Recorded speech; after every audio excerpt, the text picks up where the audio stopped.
What's up, everybody? It's your coach Jaren here with Forge, and welcome to week number 1 of the Forge Nutrition 8-week program.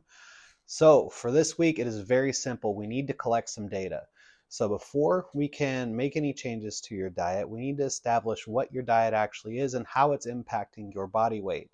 So for this week, it is very simple. We're going to collect information by logging our food.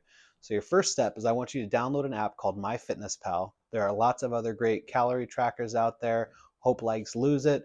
I use MyFitnessPal. It's what I've always used. It's nice and simple, and it works great for this experiment. What I would like you to do is to log every single thing that you eat that has calories. Do your best to estimate quantities. If you can, weigh it out to get an accurate portion, even better. But every single thing that you eat that has calories gets logged and tracked in the best estimate of amount that you can.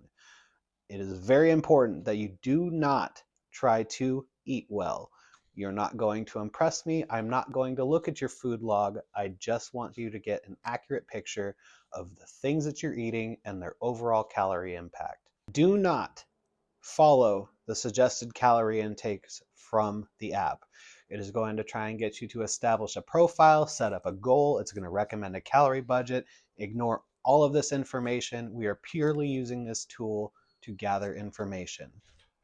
Step number 2, I want you to weigh yourself at the beginning and end of this 7-day period. Preferably first thing in the morning after you've gone to the bathroom. If you choose to weigh yourself in anything beside your skivvies, make it the same clothes. We want as close to the exact same conditions for our beginning and end of week measurements. Step number 3, after you have logged for 7 consecutive days, that means if you miss a day, you start over again. It must be 7 days consecutively. Remember, we're practicing discipline here and following through on the things we say we're going to do. I want you to go to the nutrition tab on MyFitnessPal. Here it's going to give you a total of your calories for each of the days, and I want you to add up all 7 days. You're going to have some days where you ate more, some days where you ate less, but what we want to look at is the average. So once you have that total from all 7 days, we're going to divide it by 7 to realize our total average calorie intake over the 7-day period. Once we have this information, we're going to take our calorie average and we're going to compare it to our weights from the beginning and the end of the week. Did you gain weight? Did you lose weight? Did your weight stay the same? If your weight stayed exactly the same, then congratulations, you have established your maintenance level of calories. Let's say, for the sake of argument, that you averaged 2,500 calories over the course of the week and your body weight did not change. Then that means that 2,500 calories, even if you're currently eating like crap, is your maintenance level of calorie intake. That is the amount of calories that you need to eat to keep your body weight exactly the same. The reason this is important information to have is because this baseline will be where we adjust to figure out whether or not we want to gain weight or lose weight. If we want to increase our body weight, then we're going to eat in a slight surplus over and above that maintenance calorie level. If our goal is to lose weight, then we're going to eat in a slight deficit from that calorie maintenance level. Pretty easy, huh?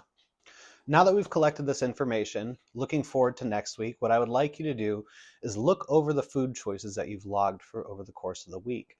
I want you to look for the low-hanging fruit. These are going to be the behaviors that you don't need me to tell you are not productive. Look for the things such as snacking at the end of the day. Maybe you drink a lot of soda. Maybe you drink a lot of beer. Maybe you are eating late. When are the times of day where you make the worst choices? What are the worst choices that you've decided on from this calorie log? Keep that in mind for next week's assignment. Checkpoint. If you did not successfully complete this assignment exactly as I described it, go back to the beginning and start again. There's nothing wrong with making mistakes, but we don't want to build on a weak foundation.